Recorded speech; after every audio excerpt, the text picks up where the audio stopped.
Hello everyone, thank you for logging in to attend our ISA Italy webinar. We're going to go ahead and get started now. So my name is Anthony Viltro and I'm the Italy Program Manager here at ISA.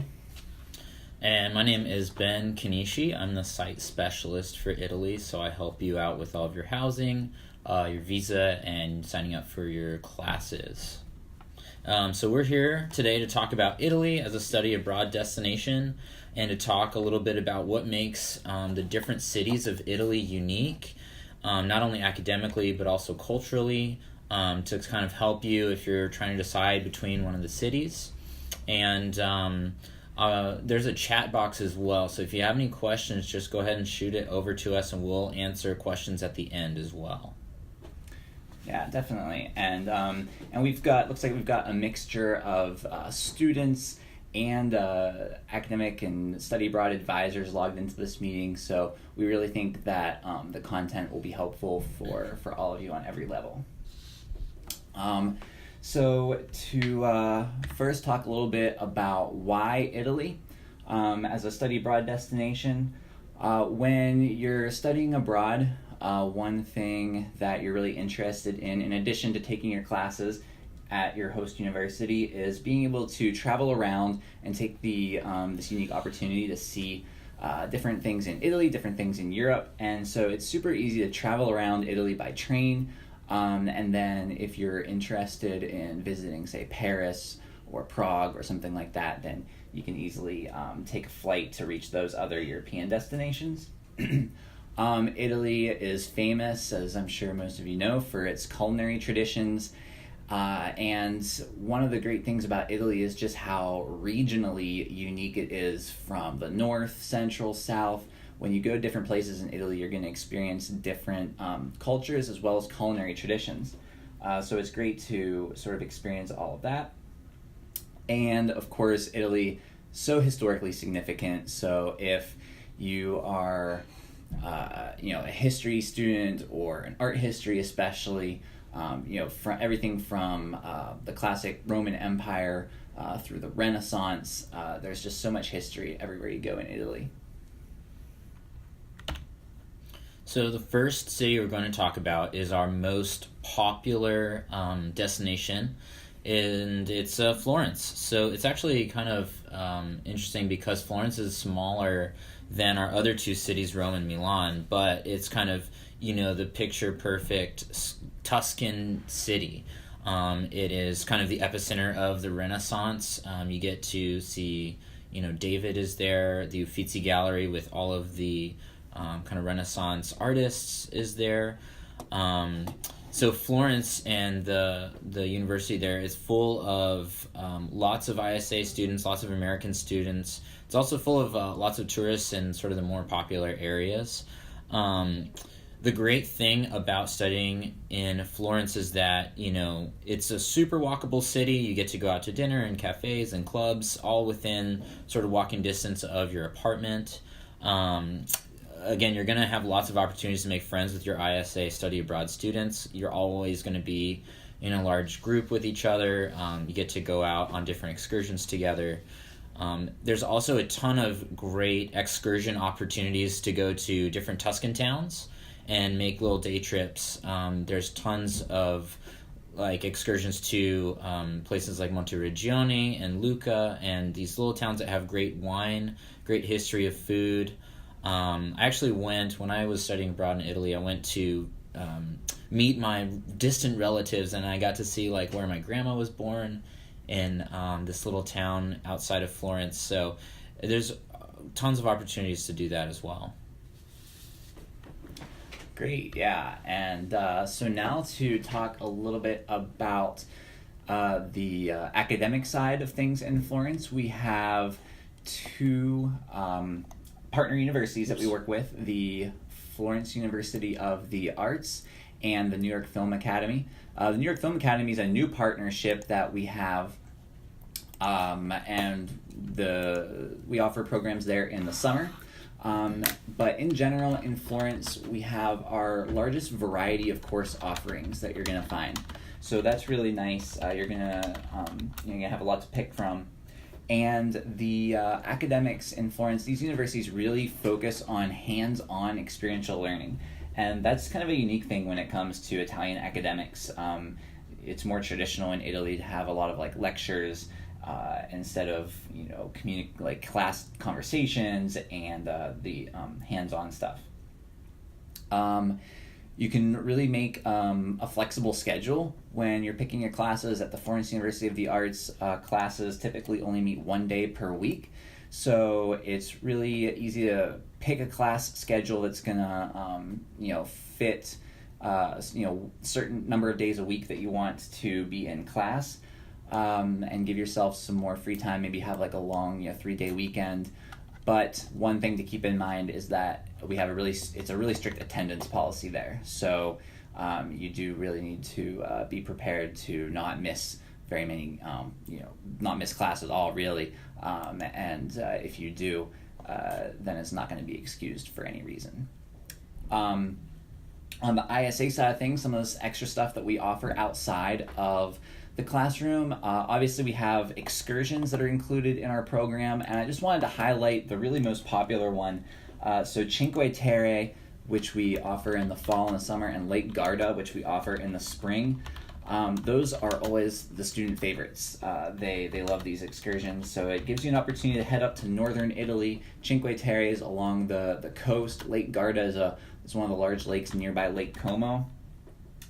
Get to spend some time on the water, see what northern Italy is like, and students, like I said, that's always their favorite excursion that we take the students on. We have a large staff in Florence, so like Ben said, this is our largest student group, so we have a large staff to accommodate them, and that's really nice because we've got staff members dedicated to different departments. We have a staff member dedicated to the housing department. We have a academic coordinator, so if you have a question about anything or you need help with anything, there's a specific staff member that specializes in that area to help them out. And then finally, one thing that we're offering in Florence now is the family weekend. So we actually have our inaugural family weekend happening this spring. It's a weekend where we're going to be hosting some of our students' parents and other family members. And we're really excited about the fun activities that we have planned for them when they come visit their students.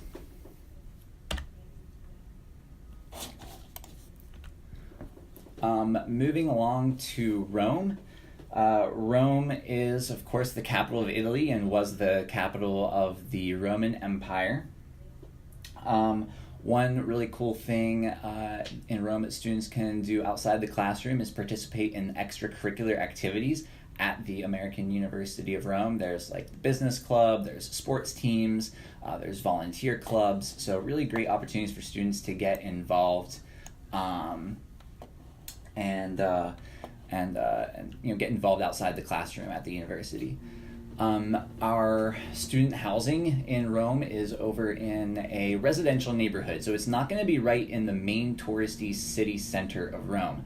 So, when you think about it, that's really great for your living situation. It's okay if you're going to take a vacation to Rome and stay in a hotel in the touristy center, but when you're living there for a whole semester, it's better to be off in a quieter area. The touristy stuff is all just a quick tram ride away, so you can get there very easily, but you're gonna be able to experience the real Rome, where you're living alongside other Italian families. Honestly, I think the food's probably going to be much better over there. You're not going to have the overpriced touristy food that you get in the city center, so it's a really cool opportunity to see the residential side of Rome. And then like I mentioned, everything's a relatively quick tram ride away, and students, in a city the size of Rome are definitely going to be using public transit, the trams and the bus, to get around the city on a daily basis. So the academics at the Roman University are a little bit more sort of, you could say, Italian style. Whereas in Florence, the classes are more interactive. You're going to be talking with each other students. These are more lecture-based classes. Still relatively small class sizes, but it's going to be more of the sort of professor lecture, and then you'll take a test at the end of, the session there. There is no Friday classes at the university, so that's really cool. You can plan your 3-day excursions over there really easily that way. There's also, you can knock out your core classes here, but they're really popular and they fill up very quickly, so you can watch out for that. The Roman excursions, there's different excursions offered if you study abroad in Rome. So for example, the most popular excursion if you go to Rome is the trip down to Naples, where you can go see Pompeii, Mount Vesuvius, the island of Capri, and the port town of Sorrento. So that's kind of like a weekend excursion. You can see where Mount Vesuvius erupted and basically buried the entire ancient city of Pompeii in ash. And you can see, ancient frescoes and even families that sort of are still, you can see, how they looked back then because they literally got buried in ash. So it's a really interesting cultural, historical trip. The staff, the ISA staff there is the longest tenured. They've been there the longest, and they know what they're doing over there, so they can help you out with any problems you might have.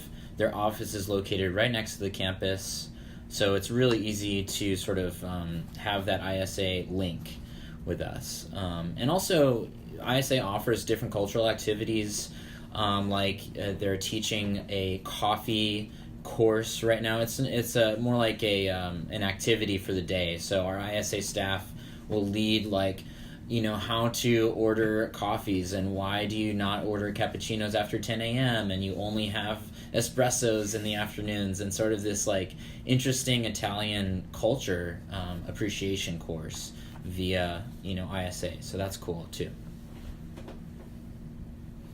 And so Milan is our third city. It's a great opportunity to sort of get into a northern part of Italy. It's the fashion capital. You might have heard of it, Italy. It also is sort of the economic hub of Italy too. So you've got, the stock exchange is there. Huge companies like Apple and IBM are there. So it's kind of a posh city. You have the opportunity to have a centralized campus if you go study abroad there. So, whereas the other universities in the other two cities have buildings spread out throughout the city, this is more like an American feel.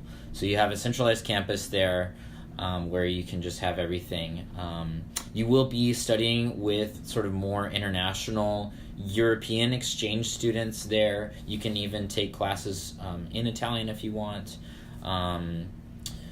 Let's see. So the neighborhoods in Milan are also, you can get sort of the more classic Italian neighborhoods you can live in, sort of the cobblestone streets. But you can also get the sleek and the modern. There's even newer apartments in Milan that you can live in.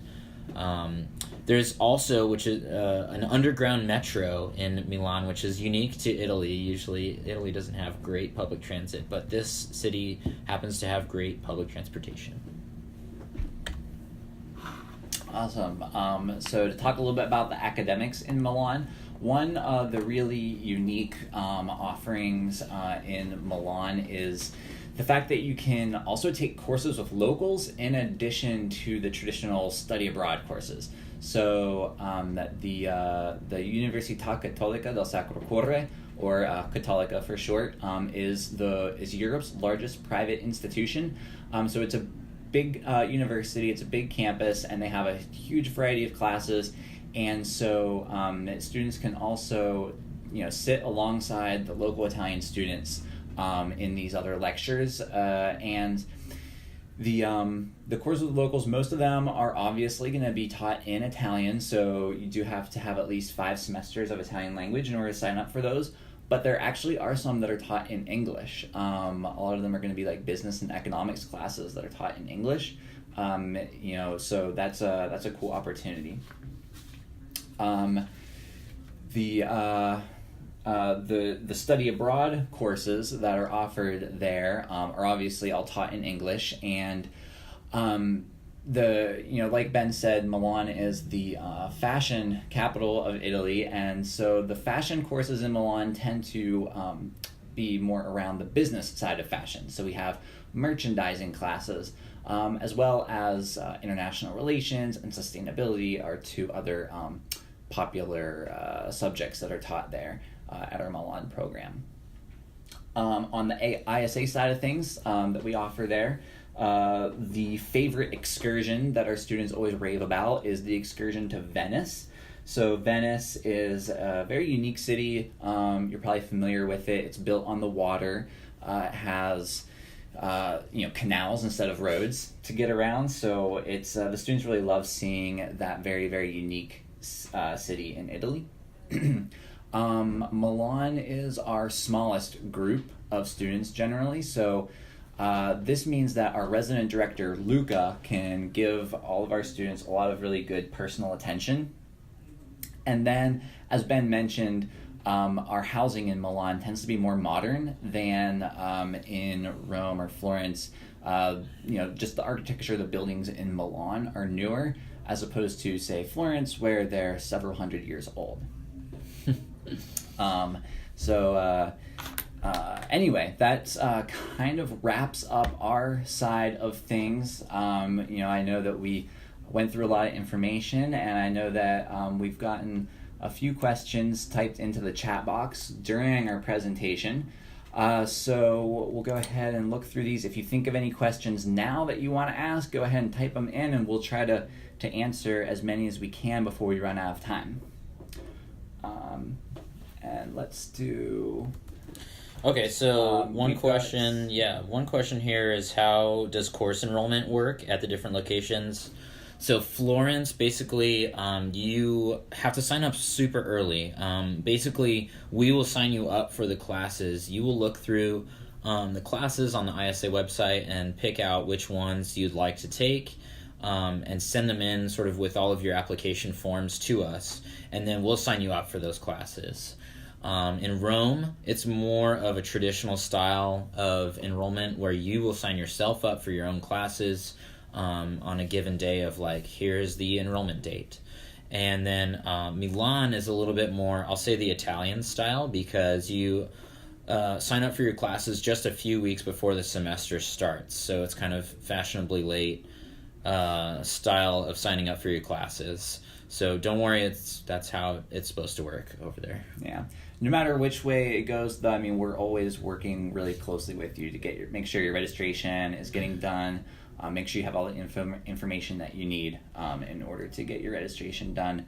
But and in every case, it's first come, first serve, right? Yeah. Yeah. So the earlier you apply, the earlier you get in, the more likely you are to get your first choice classes. It looks like we have a question here about how far the student housing is from the university in Rome. So we mentioned that it's in a more residential neighborhood.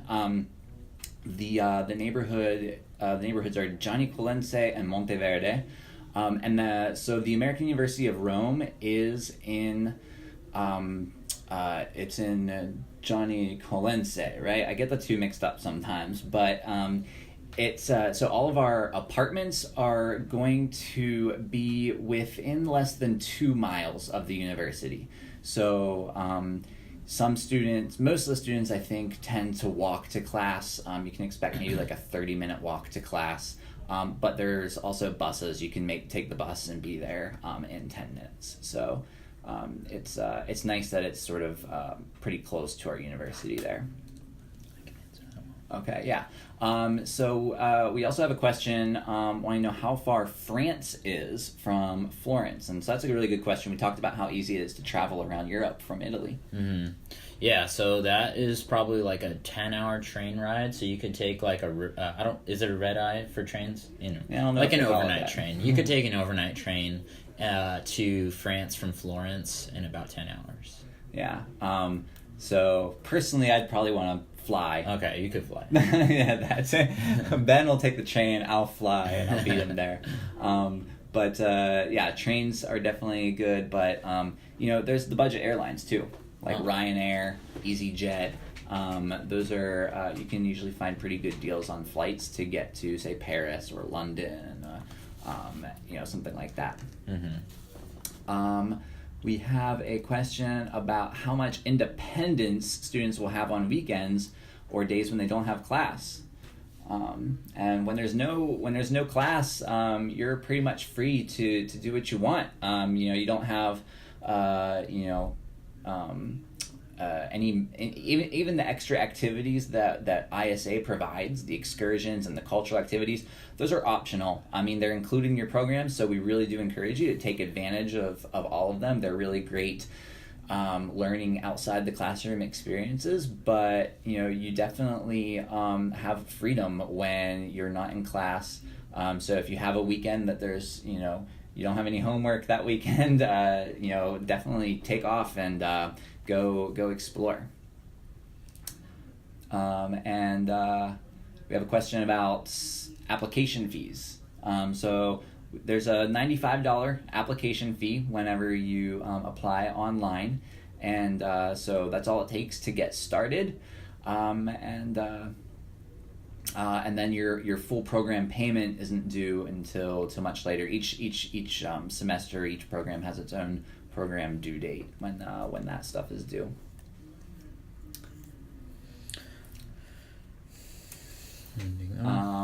Oh yeah, there's a good one. Almost missed it. How do visas work in Italy?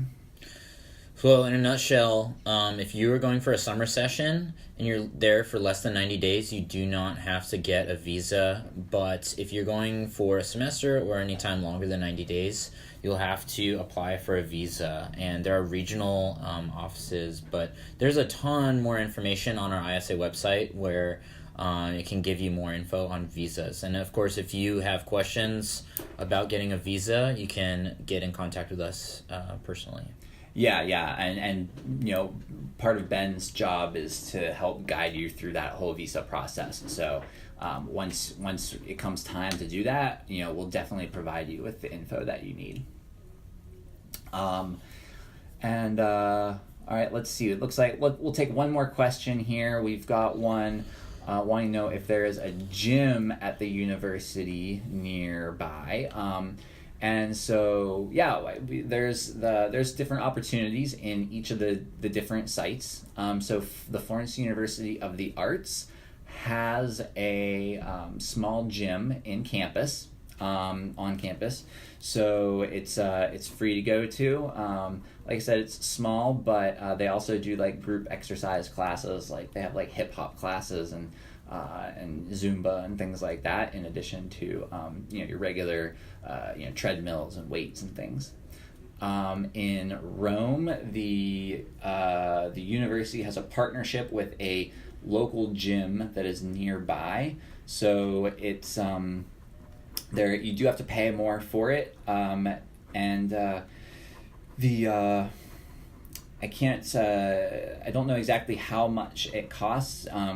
It varies from whether it's a semester or a summer, but the one thing to keep in mind is that gyms in Italy are more expensive than gyms tend to be here in the United States, but you can they do have discounted rates for students to attend the gym that's close by to the university. And then in Milan, it's the same thing, actually. There is a gym that's near the university that you can join at a special student price through the university's partnership with that gym. Cool. But so we've gone on for a while now. So I hope that you've enjoyed all of our information that we've had for you. Mm-hmm. Again, if you have further questions, if we didn't get to answer your question, you can get in touch with us individually, and we'll be happy to work with you, and we're looking forward to it. I really hope that you guys have a great experience abroad.